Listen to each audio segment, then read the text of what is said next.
Welcome to the podcast, Dr. Madeline. I'm so excited to have you here, my friend. Thank you so much. Thank you for having me. Of course. So you and I met we had our mental health fair, and you were just this ray of sunshine everywhere around. I was like, oh, I want to know you. So I'm excited to come in and kind of talk about the things that you're passionate about and some things that you can help our listeners kind of take away. And one of the things I wanted to start about is you kind of speak to this idea of self-love and having self-compassion. And I think that sometimes those of us that are not in the therapy world don't understand the difference. Yeah. Talk about that. Okay. Yeah. So for somebody who's not in the therapy world, I'll put it to you this way. So self-love is really liking who you are, right? And and accepting that and learning to do that, right? And self-compassion is holding yourself with love, right? So self-love would be understanding yourself, getting to know yourself, and saying, hey, I like who I am, and I know I'm learning to know who I am, right? And self-compassion is, and it's okay if I flub it up sometimes, right? And so holding yourself with love and compassion are two different things. So I would say compassion is more of the action, Okay. right? So I love myself so much that I'm going to be gentle with myself. I tell a lot of people that I work with to practice being gentle, and they're like, I don't even know what that looks Right? like. Yeah. What do you mean? I'm Yeah. like, okay, well, let's unpack that. That's a good question. And I realize that question, that isn't even discussed, right? Like when we go to school, we talk about a lot of things, but we don't talk about holding ourselves with compassion. Yeah. We talk about meeting the grade or meeting the expectations of our parents or our teachers. And so holding yourself with love and compassion is saying, okay, I love myself. I accept who I am. I may not be perfect. And I hold myself with compassion in regards to my imperfections, right? So we're not always going to get it right. Right. And I think compassion builds resilience, right? So if things come up that sort of knock you down, as life does as you get older, right? It's holding yourself with compassion and saying, hey, you know what? It's okay. I'm not going to beat myself up over this. I love myself too much to go down the rabbit hole, as I call it, right? So I see it as sort of a partnership with love and compassion. So we would be doing these simultaneously in an ideal world. It's not one or the other. It's not just, hey, I'm going to give myself a break. I didn't do this well, and then still tell ourselves that we're not enough, right? We can't bounce back and forth between the two. Yeah, they ideally would happen simultaneously, right? But there's a lot of popularity around, oh, love yourself, just love yourself. But part of loving yourself is also holding yourself accountable. Okay, good. Right? I love that. Tell me about that. Yeah, so when you love yourself, you hold yourself, we're talking about expectations and standards. We hold ourselves to a certain expectation, to a certain standard, right? I love myself too much to do this or that, right? And sometimes it's hard things. So I can use a really easy example of diet change. You know, as people get older, maybe their doctor might say, like, you need to change your diet, less red meat, whatever. And sometimes holding yourself accountable, saying, you know, I really love how I feel with eating meat, or red meat, but I'm going to hold myself accountable because I love myself enough to know that, like, it's going to hurt my body, right? So it's, I think the word love can be thrown around and misunderstood, but it's such a complicated, complex thing. Right. I mean, you work with couples, so the word love can mean 1,000 different things to a different person. Yeah. But self-love, I think, is just a mixture of compassion, right? Accountability, acceptance, right? Of all of you, of your flaws, and not the ideal version, right? It's to love yourself when you're not this ideal version of yourself.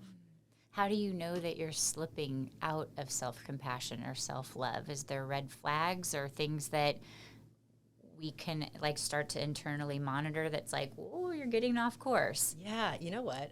I'm really glad you brought this up because something that I talk about with the people that I work with are what I use the metaphor, the analogy of a car. So old cars used to go in for oil change, used to be able to do your own oil changes, right? Now it's more complicated. But I would say that it's really hard there's a gap between when you're feeling fine and when you're not, and your car breaks down, right? You can't go from 0 to 60 without going to all the numbers in between. Okay. And so part of what you're talking about is, I think it's more of like the warning signs. Like the sputtering at the stop sign, or they're like, it's taking longer to start the car up in the morning, or there's like a sputtering happening in the... Or it feels different, right? So I think that's what it looks like. It's when it starts to feel differently for you. A lot of what I work with is around mindfulness and personal awareness.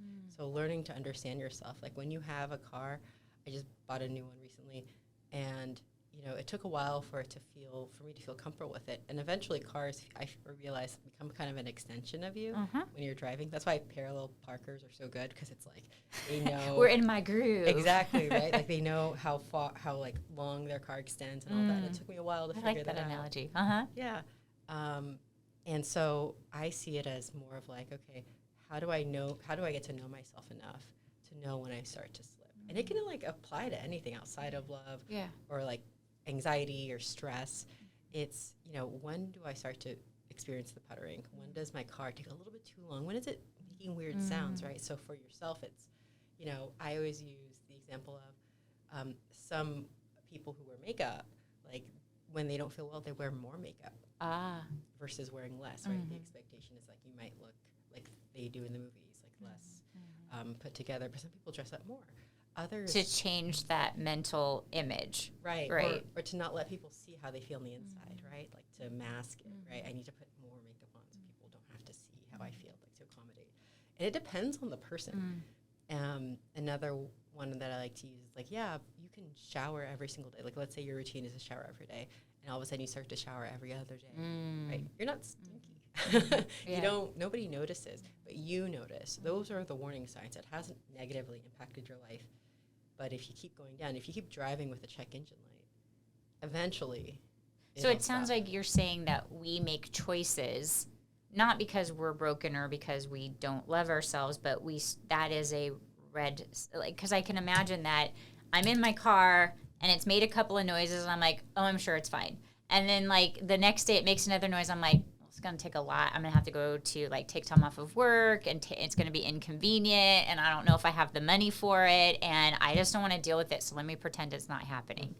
Right? That's when I'm pretending or I'm avoiding or I'm not dealing with something when I know it's a red flag and I minimize it to a yellow flag. Is that something that I can be internally aware of? Yeah. I mean, some of it can be a choice, and some of it's like you don't even know until you're on the side of the road and you're thinking like, oh, yeah, that's what that meant, right? Is that because I'm not in touch with myself?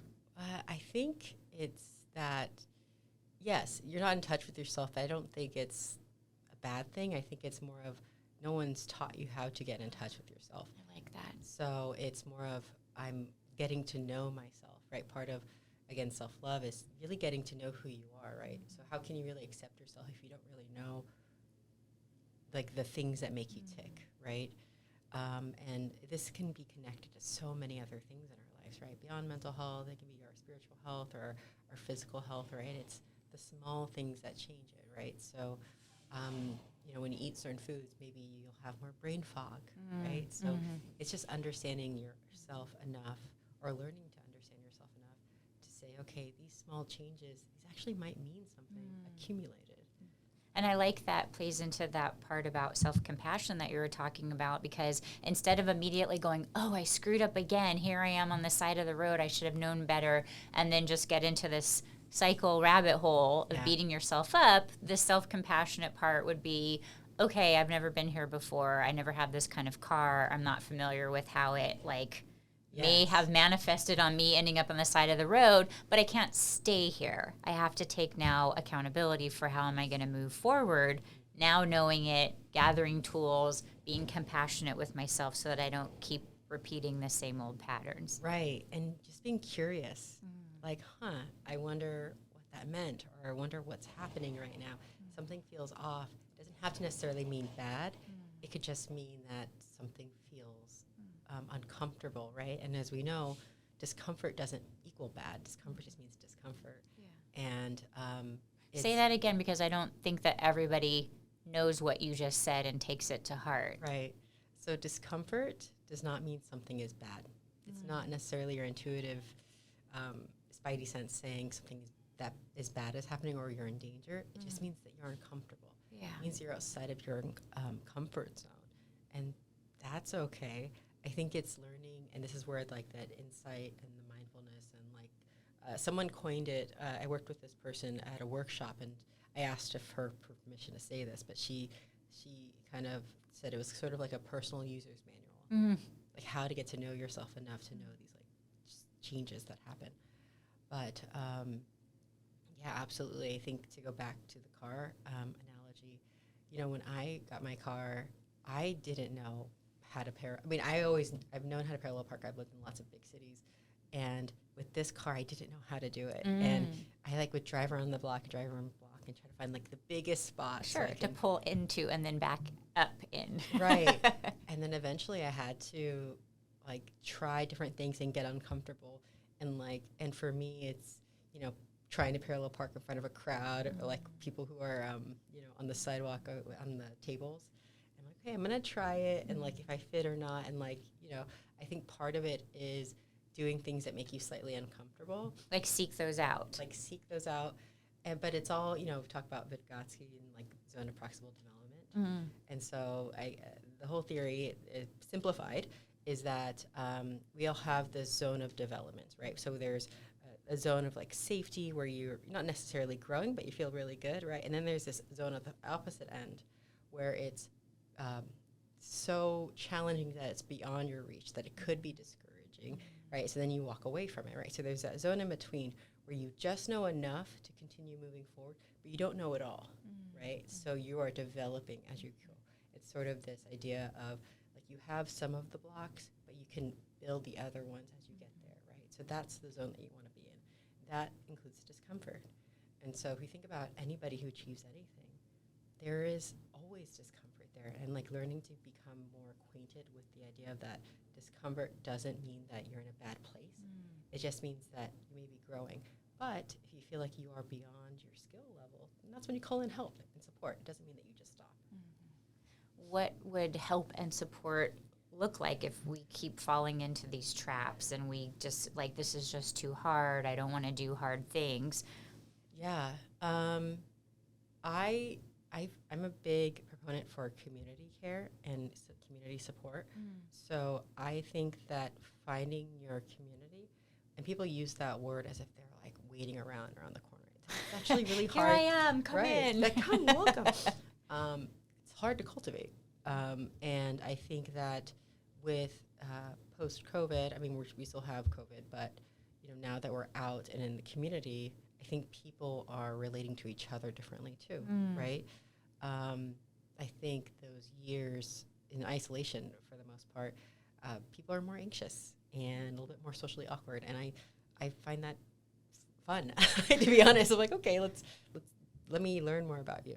Like what drives that, or what the fears are, or what's the story that's happening for you? Yeah. And I feel like those lead to deeper conversations, but I digress.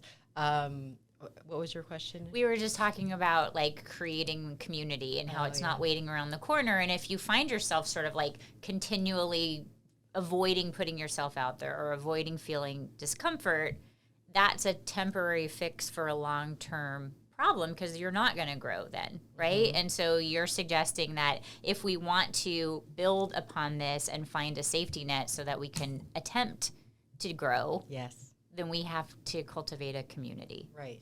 So there are so many spaces to find community, and it's an investment. So it's part of so you're building a relationship, right? Just not romantic. Maybe you might find a romantic partner there, but that's not the goal is to have a relationship with yourself and an extended support group. Right. And I think we find those spaces when we do things that are related to who we are, right?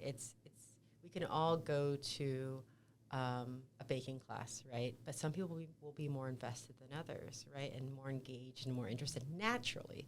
So I think that people who are looking for a community, I would say start with learning about what makes you excited and getting engaged in those types of activities. I mean, you could, if someone says, hey, try out soccer, but you really don't care for it, you could do it. You can go through the motions, but I doubt you'll really develop some connections. Like you may. Your heart's not in it. But your heart's not in it, right? Like you may not feel the extra motivation to go out and do the extra trainings, right? So finding something that interests you and then finding community and slowly getting to know the community, right? The expectation isn't that they have to join, like bring you in. It's understanding that they are feeling you out just as much as you're feeling them out. And so how do you develop a relationship with them where it's reciprocal? I think reciprocal relationships are really important, where you can give as much as you receive.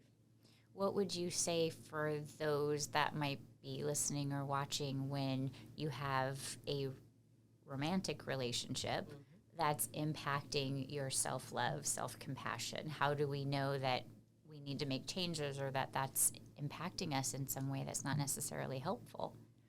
Can you ask that? Yeah, so if I'm in a relationship and I want to cultivate more self-love and more self-compassion, and I keep making my partner responsible for that instead of taking it on myself, what are the pitfalls with that? Well, I think part of it is the person in question starting to work on it themselves, right? It's like separate from their partners. I think part of, in my opinion, part of what makes relationships work is a really good relationship with ourselves, right? You can only meet somebody as far as you've met yourself, and you've heard that. And part of self-love and self-compassion is if you can hold that for yourself, then you, by extension, can hold that for your partner, right? For a lot of people, when you can't do that for yourself, whether it be upbringing or circumstance or whatever, and you don't even know you're doing it, right? Like when people are hard on themselves. I used to be really hard on myself when I was young, right? Part of that is learning to develop that compassion. And then by extension, you become more compassionate to other people because it's no longer, I have to deal with it. Everybody has to deal with it, right? No, it's like, oh no, like I can hold myself with this self-love and compassion and say like, hey, it's okay that I'm going through this, but not everybody has to suffer with me. Oh, right? I like that. Yeah. And so how do I take care of myself so that I can be the person that I want to be for the people around me, right? And that can relationships, friendships. And I think that's where personal accountability comes through, right? It's how to... I'm not responding to this situation in a way that's in alignment with my ideals or my character. Yeah. So I need to possibly shut out some of their needs and get a little bit more self-compassionate, because if I don't get my stuff tight, I'm not going to be able to be there for the rest. Right. It's sort of, have you ever been in a heated argument and you just need a break? Yeah. It's like that. It's just like, I just need a break. I want to take a step back, kind of reevaluate where I am and rejoin when I'm ready, right? It doesn't have to be all or nothing, right? It's not like I have to take a break for 6 months in meditation. It's just more of, I just want to take a step back and make sure that I'm, like you said, I'm being the person that I want to be with the other people that I care for, right? And then the person that I want to be for myself. Like taking that extra time for yourself. A lot of people think that self-love or self-care is selfish, right? I should be there for my kids. I should be the best soccer mom. I should be making cookies. I should be like making their Halloween costume. Even though I'm exhausted, I'm supposed to set that stuff of my mental load aside because I need to be there for someone else, or I'm being selfish. Right. But when you shut it down, you shut out so much more than you think, right? So if you, for a lot of people, especially within like the Black and brown community, like the idea is like, okay, I'm just going to like deal with it later. And, when does later come? Exactly. Right. I think about, within these spaces, it's, at some point it's going to come. And I always tell people, like, either you decide when you're going to deal with it or it will decide for you. Right. And this is kind of where like this idea of like generational trauma happens and generational wounds. right? So it's like this not knowing how to cope with the emotions, not knowing how to deal with things. It's like, I'm just going to shut it out. It's so much easier. I can get things done, right? But that doesn't include the emotional things. Yeah. And so when you cut off the emotions, then that's, for me, in my opinion, that's where a lot of the connection comes from, right? Because then you're having to just numb out. Yeah. And so you're not going to feel either you're not going to feel the lows anymore, but you're not going to feel the highs. So you're just sort of autopiloting through your life. Yeah. So a lot of work that I've done with my clients is how do you connect back to that? And how do you do it in a way that feels safe? Because for a lot of people, it feels like you're opening Pandora's box. And for some, that may feel like that, right? So how do we do it? I use the analogy of like a bottle pop. Okay.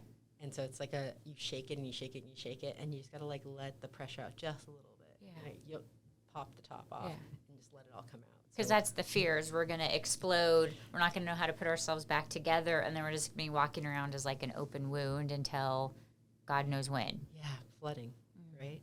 And so how do you help a person manage that, and how do you give it an education and say, okay, these are the things that I'm going to do, distress tolerance, right? And so I think part of it is, to go back to the car, part of it is understanding yourself to know that when you are shaken up, for a lot of people who've experienced really complex trauma, especially developmental trauma, it will look like, oh my God, I'm experiencing this really distressing event, and in 2 minutes, okay, I'm fine. I'm going to go back to work, right? Yeah. And until that is really addressed, it's going to be there in the back, right? On the back burner, just waiting. And so that's, a lot of my clinical work is with helping, immigrants or children of immigrants, like talk about feelings, understand like the generational differences and the cultural expectations that occur, and how sometimes developmental trauma, for whatever reason, happens.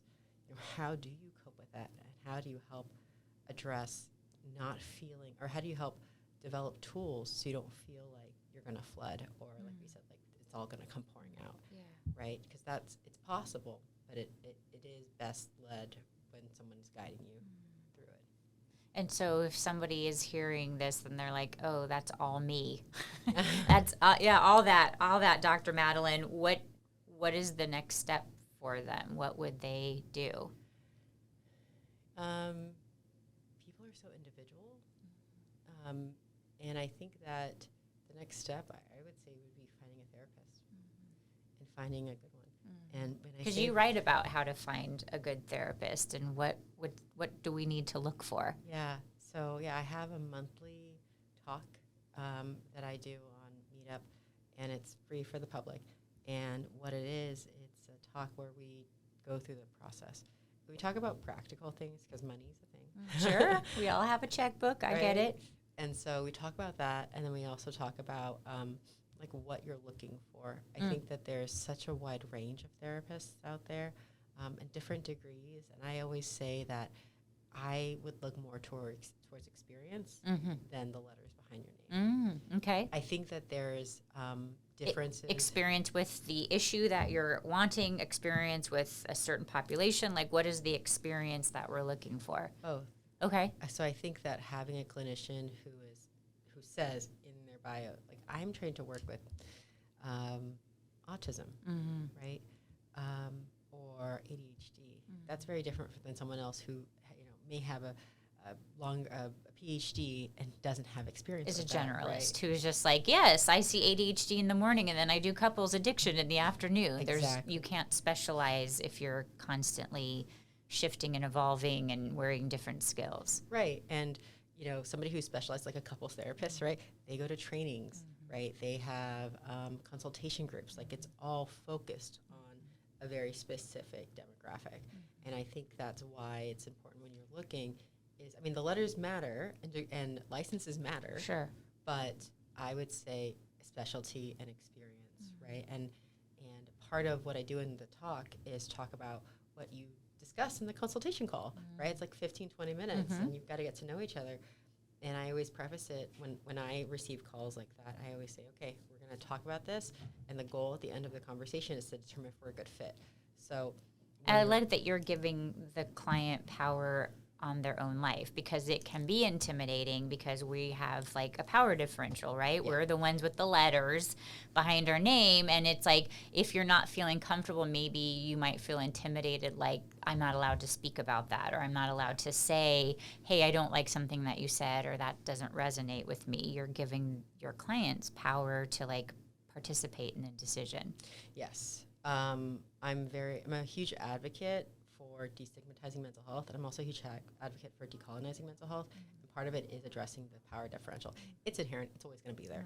And as somebody who is a huge advocate for like also peer support specialists and recovery-oriented mental health care, I think a big part of it is letting the person make a decision for themselves.